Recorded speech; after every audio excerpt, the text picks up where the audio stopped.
is Guardian Radio, your station for up-to-the-minute news, intelligent, interactive, and engaging conversation. 96.9 FM.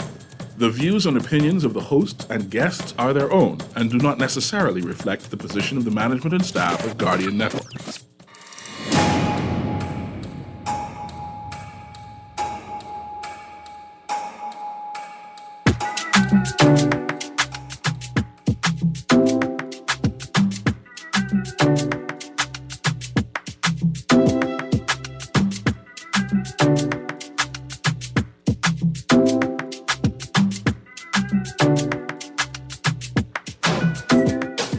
Good morning this morning and welcome back to Guardian Radio 96.9 FM, your station for fresh news, smart talk all day. It is Thursday, the 11th of January, 2024, and you are on the clock with Erin Greene. Joining me in studio this morning is Mr. Mark Palmer. Good morning, Erin. And Mr. C.A. Nuri. Good morning this morning. Absolutely. We're going to get the show started. Remember, the Nassau Cruise Port and Zamar Productions is presenting Phil Stubbs live in concert this Saturday, January the 13th, 2024, at the Cruise Port Amphitheater. Costs $50 for general admission, $75 for VIP. Tickets available at Bahamas etickets.com, at Plantation Bar and Grill, Caves Heights and Miniso at the mall at Marathon. Doors open at 7 p.m. Show starts at 9 p.m. Phil Stubbs will be joined in concert by Nishi LS and Ira Store, and the Spank Band. Is going to be a wonderful, wonderful I saw him last time. year. He was amazing. And apparently he's going to have a bigger band this time around. I was told he's going to have even more people in his band. So it's going to be an even better show. I've been told. I need some Grammys to take me to the Phil Stubbs concert, please. I need some chaperones to take me to the Phil Stubbs concert. It's going to be a Come on, grand they weren't time. that old, the people there. That's not the point. That's the problem. They didn't have enough fun. That's why I calling on the experts, Mr. Palmer, the people who know how to have fun at a Bahamian concert, the people who know how to jam to Phil Stubbs. When they hear their boy playing and that knee starts shaking, that's where I want to be. This Saturday, January the 13th, 2024. Again, doors open at 7 p.m. Showtime, 9 p.m. Tickets available at BahamasEtickets.com, Plantation Bar and Grill, Caves Heights, and Miniso at the mall at Marathon. The Sand Dollar merchant list is growing. If you're looking for more places to spend the digital Bahamian dollar, visit sanddollar.bs/merchant list to view a list of verified merchants in New Providence, Grand Bahama, and the Family Islands. If you're a business owner and you'd like to join the Sand Dollar merchant list, contact 302-9880 or SDAU at centralbankbahamas.com. That's SDAU at centralbankbahamas.com. We're about to give away some more Sand Dollars. Every week, 6 listeners can win 30 digital Bahamian dollars if they get the correct answer and have a digital wallet.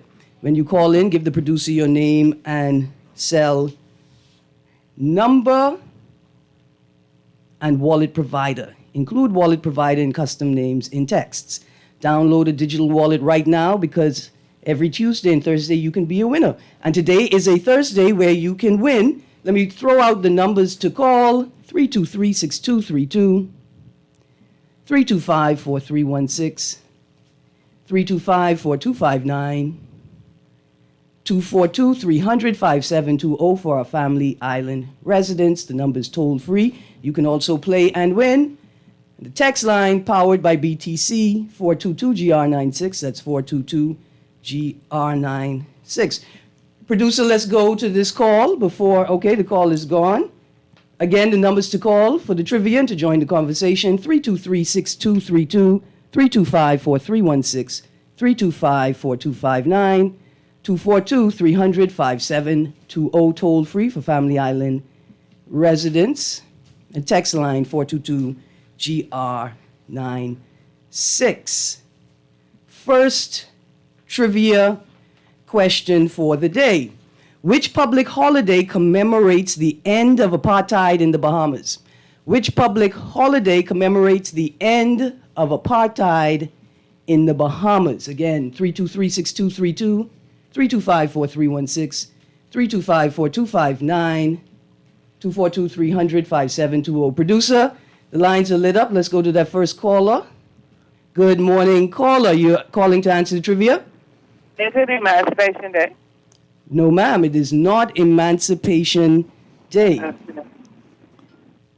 It's not Emancipation Day. But think about it and call right back. We lost the second caller. I guess the second caller had the same answer. Again, which public holiday commemorates the end of apartheid in the Bahamas? It happened so recently, I could still feel it in the air. I don't think a number of Bahamians know what apartheid means. So apartheid, so let's use the South African context. Apartheid is when the majority group in the country is subjugated, has lesser rights than the minority group in the country. Good morning, caller. Hello? Hi. Is it Majority Rule Day? It is Majority Rule Day. Thank you, ma'am. Please don't hang up. I'm going to transfer you to the producer. I need you to give him your name, your cell number, and your wallet provider. Yes, ma'am? Hello? Okay, producer's got you now. This is great. I got a text answer as well. 1759700 is the first text winner. But you guys hold on. I'll be contacting winners at the end of the show. Just before we move on to the next question of the day, I want to say Happy Majority Rule Day to everybody in the country, whether you're Bahamian or not. Because the principle of majority rule goes beyond national constructs. Goes beyond national constructs. So I want to say Happy Majority Rule Day to everybody in the Bahamas. But I want to send a special good morning to members of the HHT family, in particular, Mr. and Mrs. Claude Hanna, for continually opening their space to family members to create an environment where we can continue to build upon the legacies of our mothers and fathers, our grandmothers and our grandfathers, and our ancestors. Good morning. All right, here's the second trivia question for the day. I want to throw them out as quickly as possible. 1789 ICU2, 1789 ICU2. Here's the second question. Which Bahamian politician wrote the book, The Faith That Moved the Mountain? Which Bahamian politician wrote the book, The Faith That Moved the Mountain? Numbers to call, 323-6232, 325-4316, 325-4259, 242-300-5720 for Family Island residents. Producer, the phone line is lit up. Take that call, former. Good morning, caller. Hi, Sir Randolph Fox. Yes, ma'am. Sir Randall Fox wrote The Faith That Moved the Mountain. Thank you very, very much, ma'am. I need you to hold on. We're going to transfer you to the producer. I need you to give him your name, cell number, and wallet provider. Thank you. Absolutely. Thank you very much. Gentlemen, I'm going to throw out the third question since we are right here. Numbers to call, 323-6232, 325-4316, 325-4259, 242-300-5720 for Family Island residents, 422-4796 for my texters. Here's the third question of the day. Majority rule was achieved on January 10th, 1967. But majority rule became a public holiday in what year? Majority rule was achieved on January 10th, 1967, but majority rule became a public holiday in what year? I'm going to give you all a clue. 2019 is not the right answer. 2019 is not the right answer. I will say this, for the amount of time we have been celebrating majority rule, we haven't evolved our celebration sufficiently. Producer, can I pick up this next phone call? Person on the phone line. Thank you, producer. Good morning, caller. Good morning. Is it 2022? No, it is not 2022. It is not 2022. You could find the answer online. It should be in every textbook by now, but you could find it online. I hang up and call back. Boy, let me see. No, 1967 is the year when it was achieved. What year did it become a public holiday? Good morning, caller. 2014. Yes, sir, it's 2014. 10 years ago. Oh, turn your radio down. I'm going to transfer you to the producer. I need you to give him your name, your cell phone number, and your wallet provider. Caller. Okay, to the person who just got the answer 2014, please call back, identify yourself. The producer knows your voice.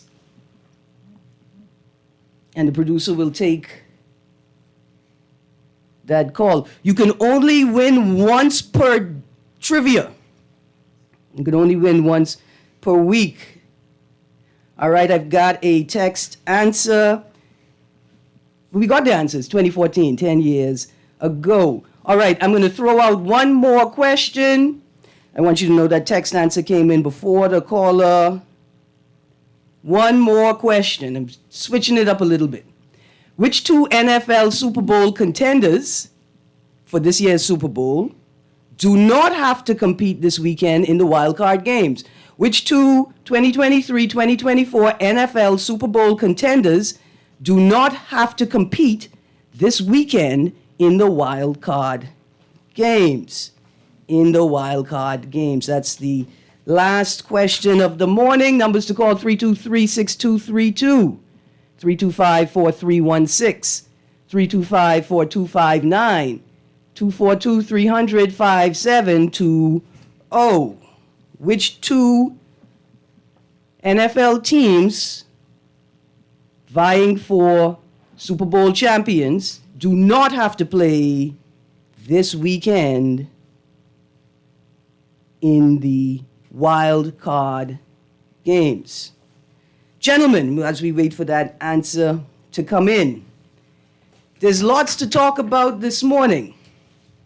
On my table, I have a whole bunch of notes that I prepared, and then, of course, I picked up the newspapers this morning, and there's so much to talk about. Yeah. I want to talk about the headline in today's Guardian, warning on illegal immigration, given by Reverend T.G. Morrison at a special majority rule day service.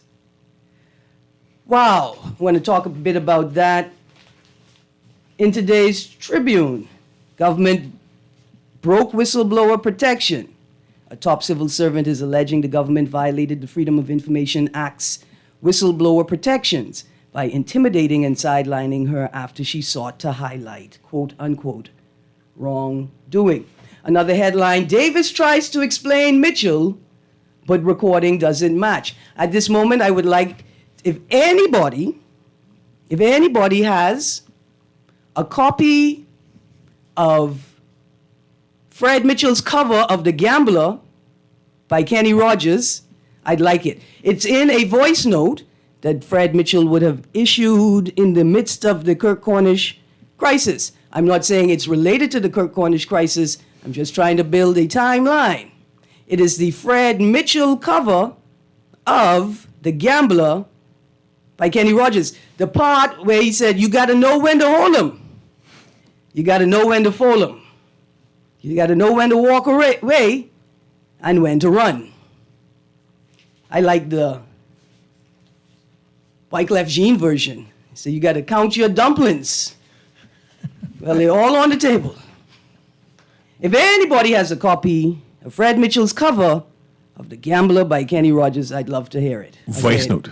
It's a voice note, sorry. voice note. It's a voice note where he quotes the most famous lines of that song. Again, Tribune headline, Davis tries to explain Mitchell, but recording doesn't match.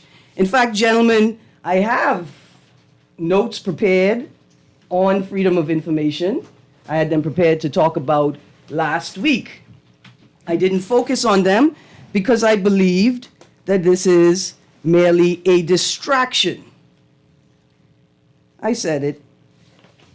I believe this is a distraction. What makes you think it's a distraction? Well, I have a rule that I've developed over several years of social commentary.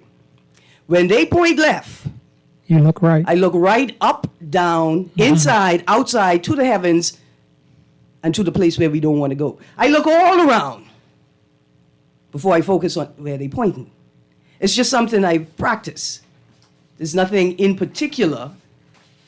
Well, I tell you why I think it's a distraction. I have never seen Prime Minister engage in a battle of contradictions with Mr. Fred Mitchell. I've seen him do it with Mr. LaRota. We've seen him do it with the minister responsible for BPL. We've seen him do it with the Minister of Education. It's a matter of trust. It's not a roof that collapsed, it's a trust that collapsed. Former Minister of Works. Former Minister of Works. But I've never ever seen him. In fact, if I could recall, because, you know, collectively our memories are horrible. It's like we forget who people are, we forget who they is too, right? If I could recall properly, he even contradicted the AG, Minister of Tourism. Minister of Tourism, but I had never seen him contradict Mr. Fred Mitchell. In fact, a few days ago, like a couple of months of days, Davis was harking at how vital Mr. Mitchell is to his administration, that he endorsed Mr. Mitchell. He put all his trust in Mr. Mitchell. Yes. But here he is contradicting Mr. Mitchell. On Tuesday, we had a show. We had a show where I mentioned that Mr. Mitchell is the most honest PLP we have, and that whatever he says, we must interrogate it as the truth, because he tells you what is the underlying subject that is happening. And whereas other politicians tend to politic, Mr. Mitchell doesn't politic. So my question is, who do I believe? Do I believe the Prime Minister? Or do I believe a Fred Mitchell when he said that we ain't interested in that Freedom of Information Act? I can only go by the past as to who has been the most honest politician we ever had.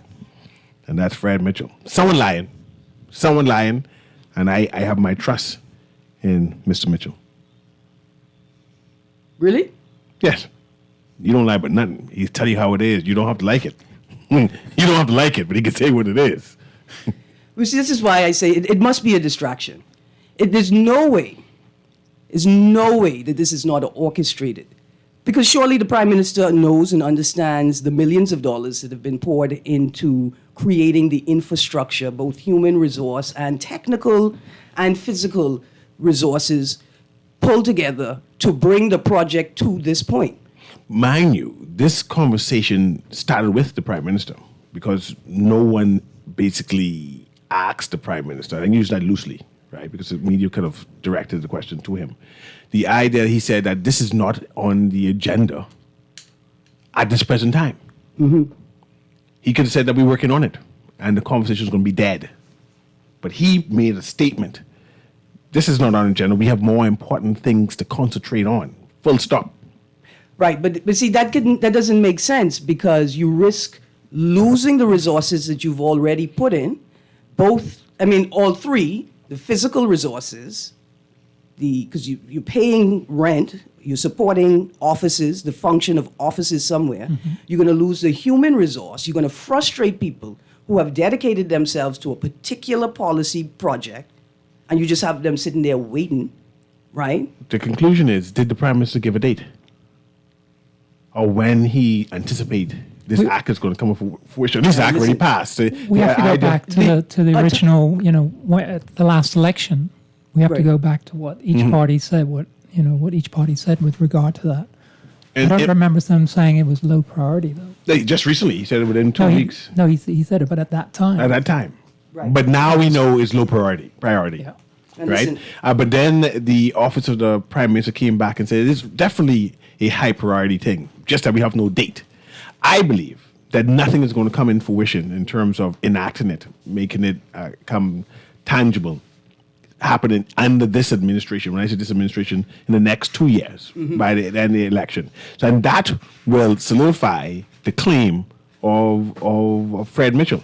If it happens before, then the prime minister is right. And if it happens afterwards, we know that the prime minister. well, listen. Timelines have been given, right? You'll forgive me for a second. I was trying to find my hard copy of the notes, but I have a series of articles here that people could follow if they want to get a sense of whether hard targets were provided, whether the people working on the project, the people assigned to the project, like we appointed an information officer, whether they had been given hard targets, whether they have an expectation of a timeline. I start with the article, Further Delay in Full Enforcement of FOIA, a Guardian article from the 6th of November, that indicates that while the project was, when the project was initiated by the FNM, and I'll read from that article, when he made the announcement, then Attorney General Carl Bethel cautioned that it would be another 3 to 6 months before the office started offering services to the Bahamas. The Christie administration passed a revamped version of the bill in 2017. So within the previous FNM Minnis administration, we were given a 3 to 6 month timeline. We are now a minimum of 3 years post that point, with the government saying that it When's the next election? 2026, unless the trend of snap elections continues, right? Then So if it doesn't happen this year, it probably won't happen next year, because they don't usually do anything the year before the election, right? So I think we have a 1 year window, really, for them to try and get this through. Absolutely. And I don't think it's reasonable to tell us at this point, oh, this is an example of why a party needs more than 5 years. This is not that example, not at all. In fact, so the first article I point listeners to is Further Delay in Full Enforcement of FOIA, 6th of November last year. The next article is FOIA Office Awaits Technology to Launch Pilot Project. Information Commissioner, and that's the 2nd of January of this year. Information Commissioner Keith Thompson said on Sunday his office has done all it needs to do to get the Freedom of Information pilot program to a place where it is ready to be launched, but is awaiting regulations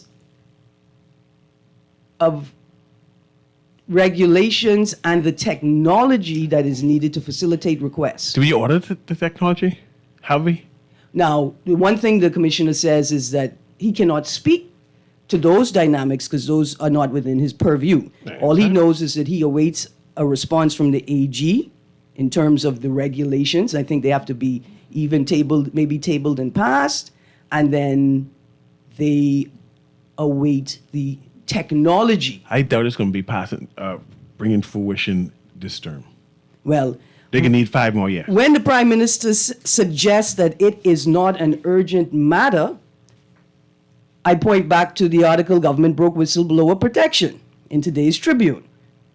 A top civil servant is alleging the government violated the Freedom of Information Act's whistleblower protections by intimidating and sidelining her after she sought to highlight wrongdoing.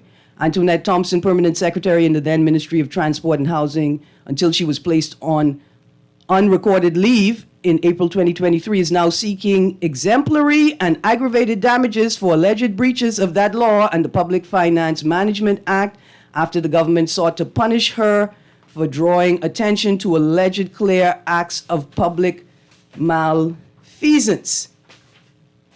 See, I can't imagine that the Prime Minister doesn't understand the importance of ensuring that all provisions of the Act are enforced. Secondarily, what a reckless conversation to be having in the midst of the petition by a former civil servant. What is the purpose of the conversation? Is it a distraction? Is it a message?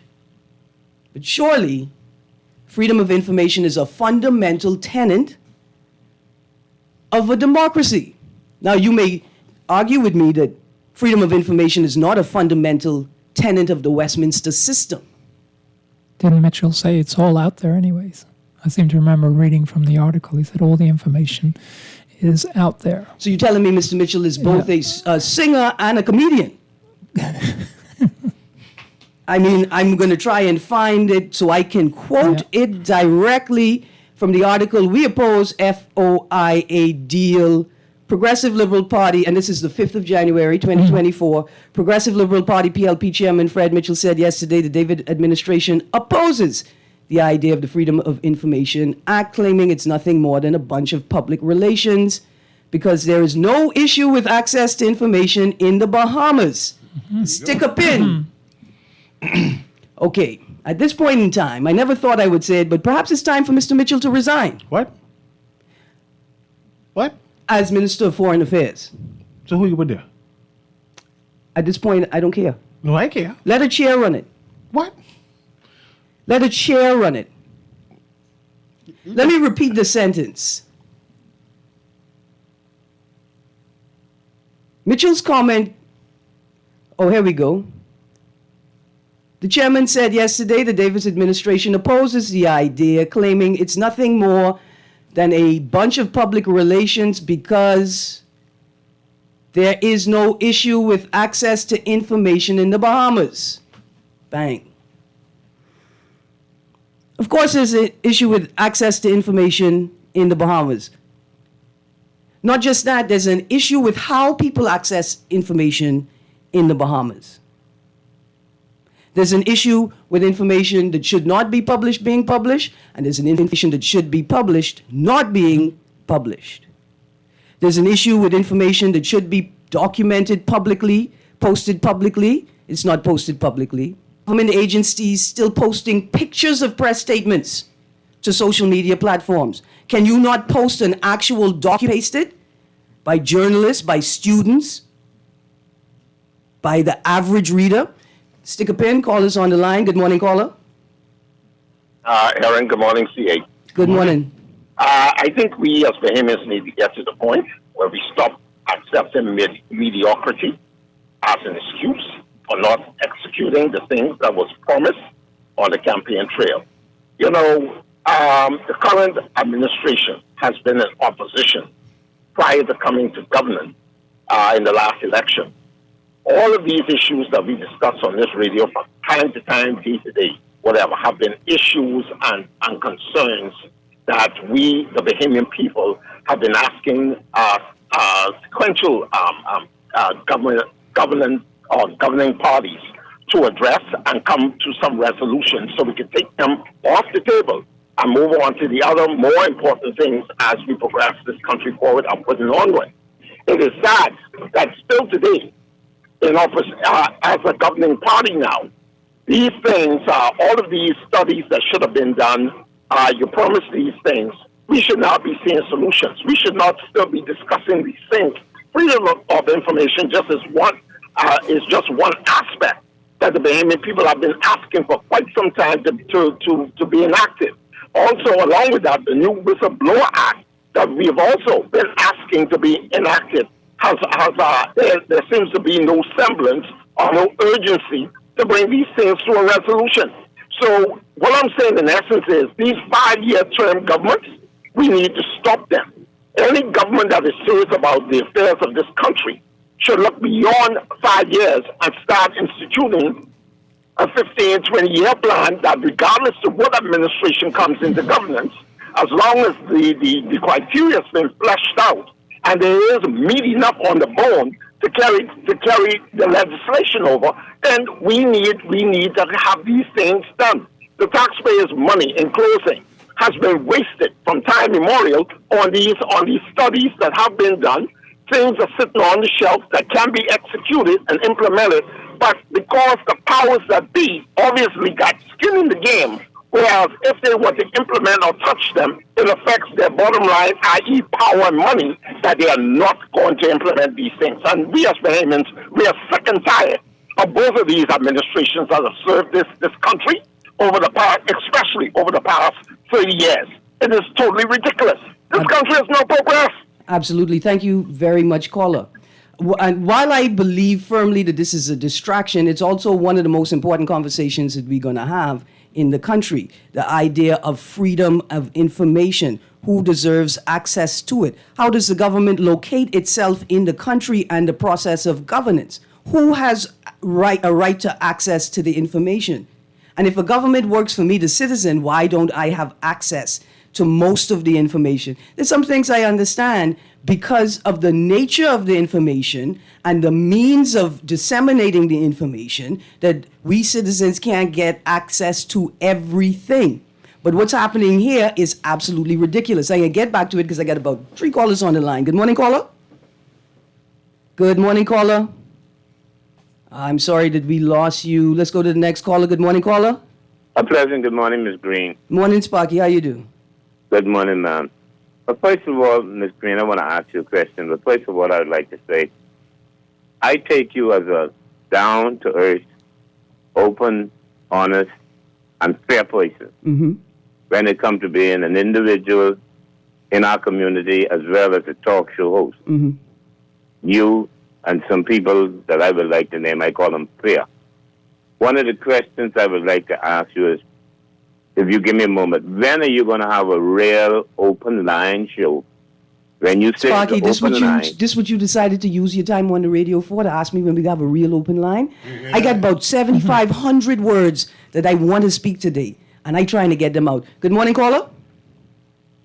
Just talking away so long with you and you, Erin. Good morning, Bremen. How you doing? I'm holding, thank God. We need justice, law, and order in this country. Yes, sir. Oh boy, my thought got away from me. But you know what I want to say? Yes, Bremen. Golly! Call back, Bremen. Don't watch nothing. Yeah. Call back. Just let the producer know it's you, and he'll wave me, and I won't delay. All right? Wonderful. No problem. So 2 things. Like when you're on the radio, everybody is your family, and nobody is your family. Right? When you're on the radio, you have to remember the interconnectedness of things. Right? But you also have to remember that family affiliation should not prevent you from being honest, fair, and balanced, right? And balanced. That's very important. What I want to talk about, freedom of information. We have a problem culturally. This is not just in politics. Culturally, we have issues with freedom of information. We know that information is valuable. But we have not created mechanisms that allow us to extract the value of the information, but also protect all constituents involved. We believe in the value of information, but we don't believe in the freedom of information. We still live in a culture where mothers don't feel the need to tell their children who their daddies are. Right? We live in a highly sexualized culture, but we don't understand the importance of disclosure. We want to be, I don't want to say promiscuous, but we want to be non-monogamous, but we refuse to acknowledge the importance of information. Right? Let's go to the next caller and get back to that. Good morning, caller. Yeah, Erin. Hey, Bremen. What I want to say is, right? We, the people, the voters, should have freedom of information so we could know why to do, what to do, and when to do. The thing is, certain things which you don't want the public to know, speaking of the lawyers, hello? I'm here. The politicians, right?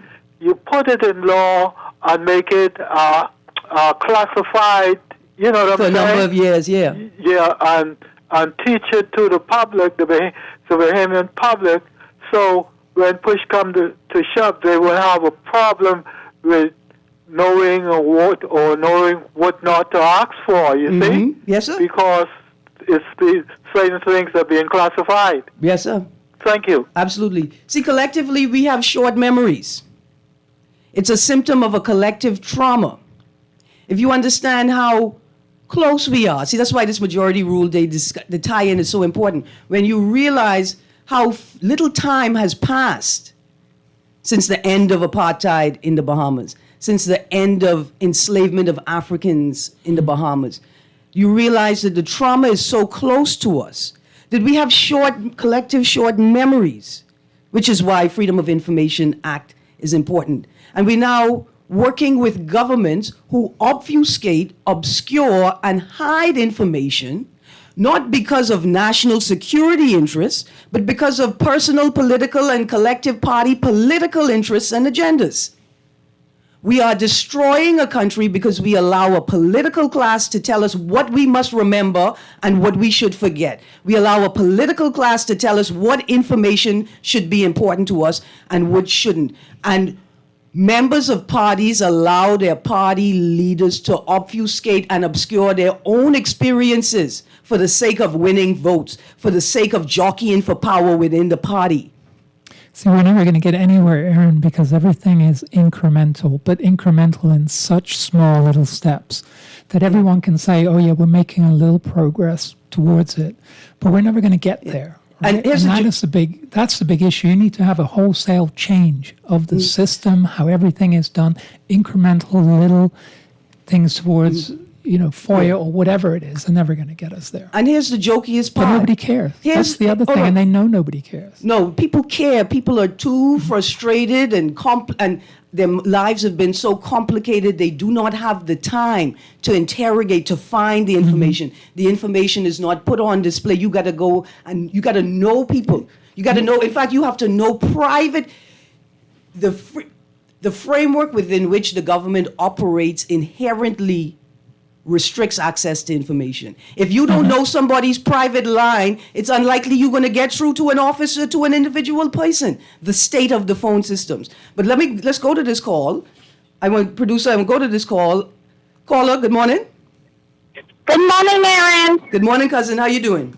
Fine, thanks. Good morning, Mr. Palmer. Good morning. I'm Mr. Neary. Good morning. Listen, Erin, my mind goes on to who is being paid to do this work. And how long were they paid? Because it doesn't seem like this is gonna come to any fruition, like Mr. Neary said earlier. I'm not worried about who's getting paid, because they are civil servants or appointees. They've been appointed, and they can only do what's been put in front of them. That's what I'm saying. Yeah. However, that's a continuous salary, even though the work is not getting done. So that's my point. That's a continuous salary. Yes. So they're being paid a salary to do a work that their hands are tied, they're not able to do. Yes. So shouldn't something happen along that line also to cut those salaries until they make up their mind what they are going to do? Well, see, it depends on how far along in the process they are. When the Information Commissioner says that they're waiting for technology, right? Mm-hmm. I mean, if they have computers already, there may be some work that they are able to do in preparation. They could use my phone. No. See, this is national security interests involved as well, right? Because I ready to go find 6 old computer. In fact, I go into ZNS for the beige computer. Let's just start with them. But there's a national security interest. I understand all of that. Yeah. But you realize that the persons who are in charge of seeing that this thing go forward, there's a lot of their information that's going to come out that I guess they don't want out. So they are trying to drag their feet, so to speak, we are left to avoid that. But don't they know that somewhere along the line, someday coming, it will come out? Absolutely. Thank you very much, caller. Yeah. They leave us to speculate. Here's the next thing before we transition. Just have to rely on whistleblowers. That's the only way we're going to get this information now, right? Unfortunately. Get fired. But listen, here's the... And they're the ones that get imprisoned, right, if you look at other countries. Here's the irony. Here we are on the radio lobbying for the full enforcement of this Freedom of Information Act. They didn't even tell us what's in the Freedom of Information. I mean, right? You see what I'm saying? Like, plus they're only going to roll out a few. Right. They're not going to roll out everything. But hold on. It's 10 pilot program. 10 agencies in the pilot program, right? But we weren't even involved in the process of creating the law. We didn't get to speak to the structure of the law. We didn't get to say, no, 20 years is too late to wait for these types of documents to be released. We didn't get to say these types of documents can be released in 5 years if the stakeholders, like in court, to be able to be a part of a case, you have to show an interest. If you can show an interest, right? I mean, the other issue for me, and you're absolutely right, the thing that I would advocate for is lack of redaction. Because when you find how it's working in other countries, when they'll come up with any excuse to redact the information, and they'll say it's in the national interest, but there's no way of challenging that. It's like, we're not going to release it, and that's it. And we're going to have the same situation here. What's to say that the information officer will just redact everything, right, or a huge amount of it without any recourse? Absolutely. And who makes the determination? Is it an individual? Is it left to the discretion of the minister responsible? Is it left to the discretion of the minister involved? No, it's left to the discretion of the minister who's going to get into trouble. But listen, I got a text here that says, we've not heard anything more about who was being dishonest, Keith Bell or Chester Cooper, as it relates to the 60-plus Chinese workers at the Hilton. So the PM and Mitchell know that the press will drop the issue and it will fall by the wayside. We got short memories. Like I say, I still believe that the current public discussion is a distraction. And I want to know what we are being distracted And I also from. want the government to know that we could walk and chew gum at the same time. We can fully interrogate the distraction, fully knowing that there's something else we need to be focused on. A couple of stories I had lined up. Bahamas Sustainable Investment Program launched in Dubai, the 1st of December 2023. Tapped as an ambitious and innovative finance initiative, the Bahamas Sustainable Investment Program was launched yesterday at the 2023 United Nations Climate Change Conference, COP28, with the Davis administration Special Policy Advisor Jerome Fitzgerald revealing targets for a $500 million facility. Facility, eh? Yeah. Now, my finance people know what facility means. Initially, you may think a building, but facilitation. Could be a loan. Facilitation. Yes, I think Sound like a loan. the government, I don't know what it is. I can't say that it's a loan. Salary. The government intends to, I don't think it's salary. The government intends to use the funding from the initiative to make Bahamian infrastructure more climate resilient and transition to clean energy. Additionally, the Davis administration said those funds would go toward the conservation of Bahamian coastal zones, the reduction of biodiversity loss, regenerative agriculture, carbon sequestration, and participation in natural asset-backed carbon credit programs.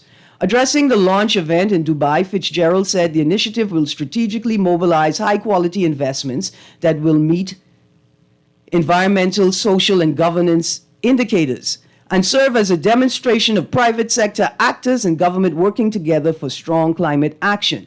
Quote, this innovative program was craftily designed by Resilience Capital Ventures in collaboration with our policy teams, he said.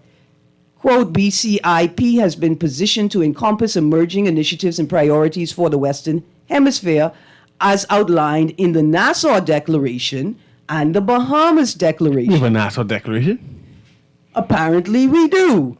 I know we're out of time. We have to pick this up on another day, but let me get through this article quickly. It all sounds good though on the face of it, Listen, right? no. But who's going to monitor and evaluate it? Listen, you've gone far ahead. The Bahamas Sustainable Investment Program. Let me delve further into the article. Fitzgerald explained that the BSIP, Bahamas Sustainable Investment Program, consists of 3 pillars, including the Bahamas Sustainable Investment Strategy, the Bahamas Sustainable Investment Facility, and the Bahamas Sustainable Investment Infrastructure. Quote, these pillars formulate a national strategy for sustainable investment, prioritized investment projects, and investment facility with a target of US $500 million and upgraded institutional infrastructure, he said. Fitzgerald added, as we approach critical climate milestones here at COP28, the government of the Bahamas is signaling that partnerships are key to address the climate crisis and advance sustainable development. We invite you to actively participate in this program, and we remain ready to forge new partnerships and synergies for climate action in our country and our region.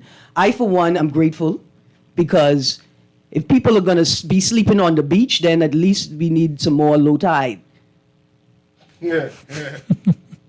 I have not seen a government put this much effort into housing its own people. I have not seen our government put this much effort into feeding its own people.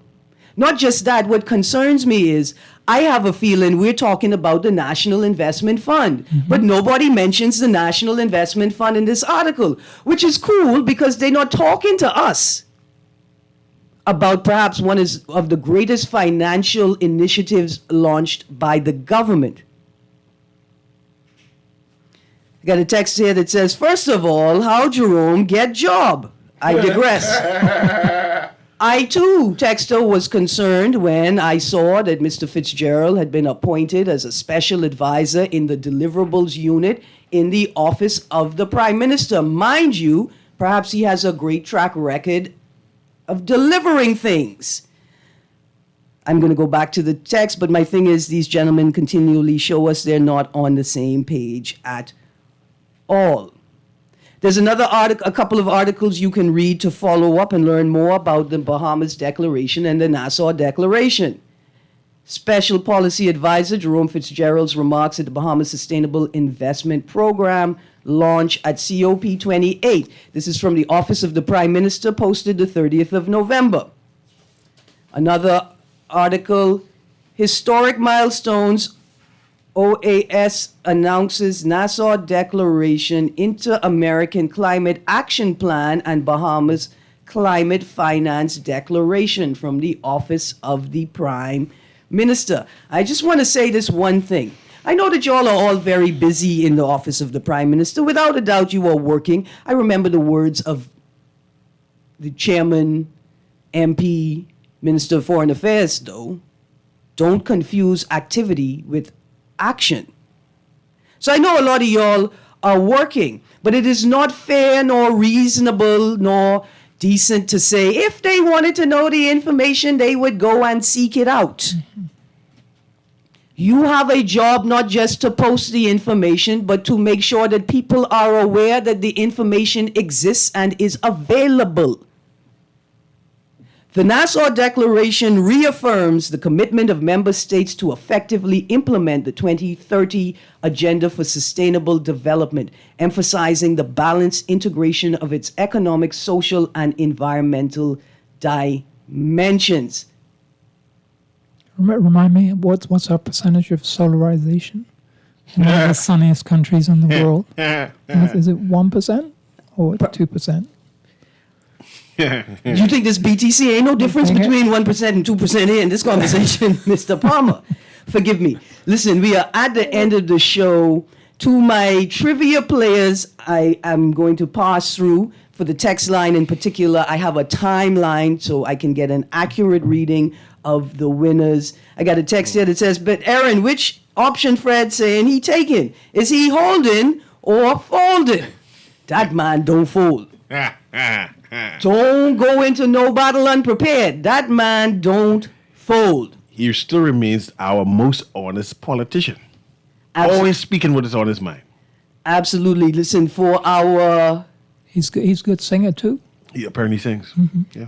For our last trivia question of the day, the question was, which two NFL 2023-2024 Super Bowl contenders do not have to compete this weekend in the wild card games? The answer was San Francisco 49ers and Baltimore Ravens. Okay.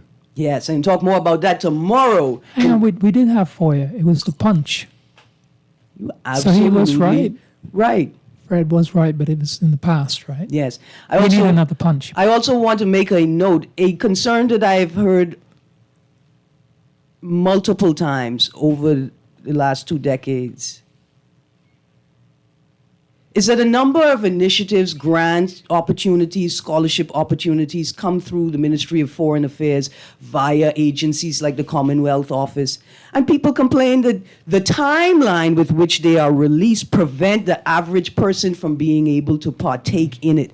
Dear Minister of Foreign Affairs, just something to think about, to reconcile, to assess before you make such cold, blatant statements. I'm sorry we ran out of time today. There's much more that I wanted to touch on, including, again, like I started, the headline in today's Guardian, warning on illegal migration. I wonder if Mr. Morrison understood his audience. Is he, after all of this time in religion, unable to read the room? Do you know who you were speaking to, sir?